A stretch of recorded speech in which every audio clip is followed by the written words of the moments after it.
Thanks for joining us today. My name is Den Hussey. I am the pastor at the Crossing Place in Bayou Vista, and I am privileged today to be able to share with you a couple of thoughts about adding another service in your church. This is probably going to be the shortest video on the whole website, and the reason is because there's really only two things you need to add another service. The first one is this. It's not necessarily Chi Alpha, it's what goes in the cup, and the second one is this. Red Bull. So you need coffee, you need Red Bull, 2 cups of coffee, 3 Red Bulls every Sunday, and you should be good. Doesn't have to be the sugar. Well, no, I'm just kidding. Okay, let's talk about adding another service. I'm really privileged to share this information with you. I'm going to make a couple of assumptions today. I'm assuming that you've already answered the question, why should we start another service? There are many good answers to that question. There's many reasons why you may be starting another service. But before we add another service, we all have to clearly understand why we're doing it. Is it to reach a demographic that we're currently not reaching in our community? That's a good reason. Is it to reach more people? It's another good reason. Is it to create more space? All of those are great reasons and valid reasons to start another service. It's important to know, very important. Matter of fact, I would say the most important thing you need to know about starting another service is why you're doing it. And the reason for that is another service, just to be honest with you, it is hard work. It's taxing on you. It's taxing on the people that lead with you. It requires more team members than we've ever had before. But people will get on board with what we're doing if they understand why we're doing it. I felt like the best way to communicate this was to really talk about where we've been in our church down at the Crossing Place in Bayou Vista. In the last 4 years, we've added 2 additional times for our Sunday morning experience. So we currently have services on Sunday morning at 8:30. We have another one at 10, and then we have another one at 11:30. And the reason is, well, let me just back up. Here's our why. Here's the reason we did that. We were running out of space. Our building was very limited with how many people we could have in at one time. Our church is growing, which is a great problem to have. And we decided from the beginning that our church existed for one reason and one reason only, and that was to reach people who had never heard the message of Jesus. In order to do that, we needed more space. Our why is very, very simple, and it's the thing we talk about probably more than anything else at the Crossing Place. Our why is to reach people who do not know. In other words, what we're doing on Sunday morning is really built for people who are not in the building yet. And because of that, our team has understood what our why is about. And when I explain to them, hey, this is our why, then the what becomes very, very easy for them to follow. So we've had great buy-in. We've had a lot of success. We've had a lot of team members that have been on board. I want to give you a couple of practical thoughts, though, because I know a lot of times we listen to things like this and we get inspired. And I also am making this assumption today. I'm assuming that you are sufficiently inspired. I know that for me, I don't really need anybody to inspire me to do what God's asking me to do. I'm sufficiently inspired. What I really need is somebody to sit with me and give me some nuts and bolts of some things that I can do that will help me to accomplish what I believe that God's asking me to do. So I just want to give you a couple of things, just a couple of practical take-homes today that you can use that will help you as you're making the decision to start another service. The first one is this. You want to over-communicate. In other words, once you think you've communicated enough the need for another service, you want to communicate it some more. And then after you've communicated some more, you want to communicate some more. I think you're probably getting the idea. What you really need first and foremost is buy-in from your key leaders. We started talking about the need for a change with key people on our team months, literally months, before our plan to launch a new service. And I want to encourage you to do the same thing. I've heard a lot of people that have said things like this, hey man, we're out of space, or we want to reach more people, we want to reach a new demographic, so we're going to launch a new service in 3 weeks. Just in my experience, the launch of another service is probably a 4 to a 6 month process. Talk about it to the point that everybody understands and speaks the same language when they talk about it. Explain the why. explain the why over and over and over, and then the what will become easier. Here's a timeline that I use. I'm not telling you have to use this, but it's one that's worked for us a couple of times. The first one goes like this. We talk to our key staff members, the people that are around us, our key leaders. We really start communicating that about 4 months out. We feel like we're going to make a change. We've probably already toyed with that for a couple of months before that, but once we really solidify in our minds, hey, we're going to add another service, about 4 months out, I start talking to the key staff members. And then that we take about a month and pray through that. We think through that. We kind of talk about what it's going to look like. And then 3 months out, I involve our board, or in our case, our elders, and get them involved and engaged in that conversation. 2 months out, so this is 2 months, 8 weeks before we add the next service, we're having meetings with our department leaders, the key people that it really is going to affect on that time period, the nursery people, the preschool people, our children's people, our ushers, our greeters, everybody that it's going to affect, our worship team. We want to talk to them about 2 months out and really have them understanding the why. And then about 2 weeks later, about 6 weeks out, we start talking to the entire church about it. We start asking them, we start telling them why we're going to do what we're going to do, and we start explaining the why, and we start getting buy-in from them. Because if people, again, if they understand why you're doing this, when I say to them, listen, look around you, there's no empty seats. In order to create empty seats, we need to add another service, and I need you to help me by making that your service. People understand if what you're trying to do, if the why of what you're doing is clear, then they won't have a problem buying in to the what. The second key decision you have to do is probably the most difficult one for me, and it was decide on the right times.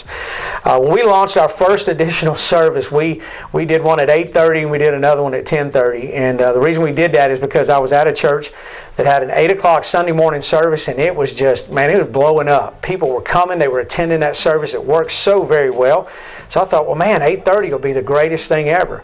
And just to be honest with you, we had a certain number of people that came at 8:30, and we never could get any more people than that to come. So we'd be packed out at 10:30, but at 8:30 we were really, really light.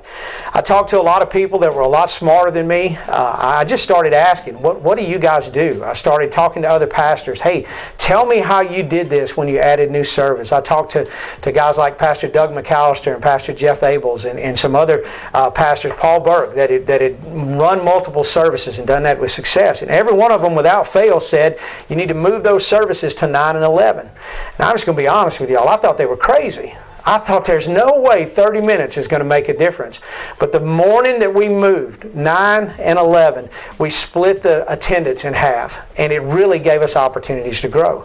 And so what I learned that day is this: the times that you do, the timing that you do is really, really key. One of the things I'd encourage you to do is this: take a survey and just ask people. Ask them, say, hey, here's some options. Here's some times we could add a service. Which one would be the most likely for you to attend? Which one would you want to be a part of? Are you better at coming later? We learned that we had one at noon a couple of months ago, actually on Easter, and it was very, very poorly attended. So we learned that in our area, noon was really too late. We couldn't go any later than that. So get a bunch of information. Ask a lot of people. Experiment with times on a high attendance Sunday. I told you that about Easter a minute ago. We did an experiment. We did this past Easter. We did 9 and 10:30 and noon. And at 9 and 10:30 both, man, we were really, really had a great crowd. And at noon, you could almost hear a cricket chirp in the middle of it because there just wasn't a lot of people there. So when we made the shift just a couple of months ago to say we need to add a third service, we figured out that the right times for us were 8:30, 10, and 11:30. Because for some reason in our area, that last service just needs to start before noon. So it worked. We asked a lot of people, and in the end, because we had a lot of good information from the people that we lead, it really helped us make a good decision.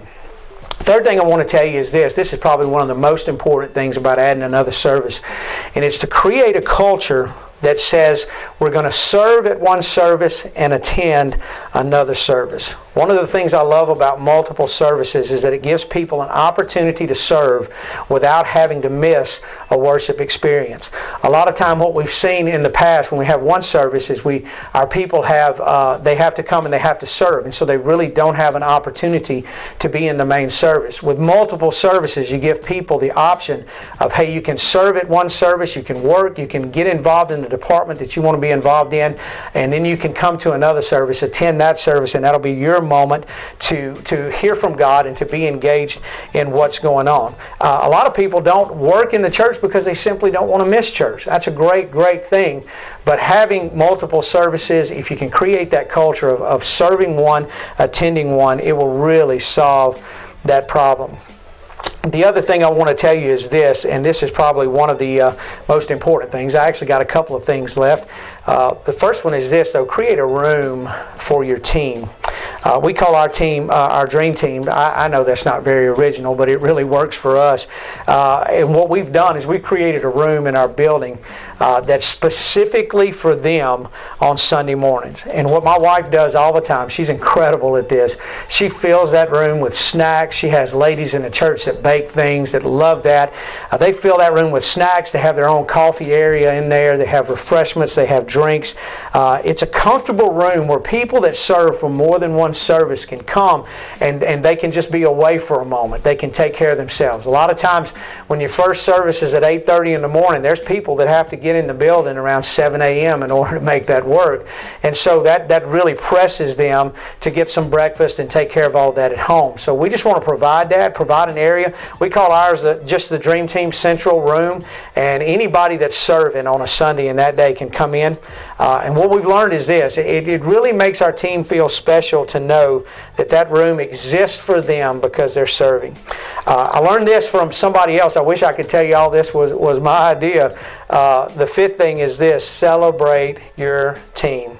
One of the things I love the most is to do shout-outs. We do shout-outs on Sunday mornings. I'll do them on Wednesday nights.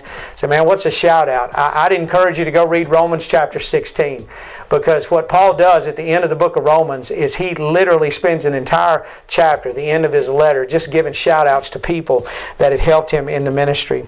Highlight people and teams that are making a huge difference in the church. Tell stories about how that service is changing the church and changing the area that you're in. It will add value to that team member, and it will show others that you value them, the ones that serve on the team. I'd also encourage you to think about some type of celebration to honor your team every year. This year we borrowed an idea again from some of the other pastors that I mentioned already, and we just said, hey, we're going to have a dream team party. And we took one night and we just celebrated our team. We had food brought in and we had some entertainment. And man, it may have been the most successful thing that we've ever done, because I think that night our team really understood how much value they added to what it was that we're trying to do for the Lord there in Bayou Vista. The last encouragement I want to give you, the last thought I have is this, practical thought, is to launch the new service with a big new series. Consider promoting it early and consider creating something to help existing attendees invite their friends. For example, one of the things that's easy to do, I've seen pastors that have used tickets. We've used what we call touch cards, just a little card that you can give basic information about the church and invites people to come. Just make it really easy for your current attendees to invite their friends to come. And then ask them, say, listen, bring someone with you. I see a lot of stuff out there right now that people are saying, be a bringer. Bring somebody with you and come to church at the time that they want to come. And it's really, really effective if you launch with a big series. It really gets people hooked in. And if you can get them to come 2 or 3 Sundays in a row, then you'll see that they're going to be consistent and very likely to join what it is that you're doing at the church. What I really hope today is this, that the practical solutions can help you, and they can really, really help you take the next step, really help you make the decision as to whether or not the having a new service is right for you. I want to leave you with this thought, and that's this. The most important thing about adding a new service, in my opinion, is this: why are you doing it? Why are you doing it? Because if you understand the why, then the what will come pretty easily. The other thing I would say is this, and this is just one thing that you could do right now if you're thinking about adding another service. The one thing is this. Understand, first off, that it's going to be difficult. But if you start communicating with the people around you now, if you start having some conversations with your key leaders, then what you'll see is you'll start getting buy-in. Just start to pray and ask the Lord, Lord, is it the right time for us to add another service? And if you do that, you'll be glad you did if God asks you. I want you to know this as well, that we are here, I'm here, to answer any questions you may have. I've got a lot of ways to do things wrong. And so if you'll contact me, I'll save you some trouble and help you to avoid those. But we'd love to help you, love to get involved. If there's any questions we can ask, just remember that we're here to serve you and to help you in this next stage of the journey. If you're thinking about starting another service, hey, do it. Do it. God bless you. I hope you have a great day.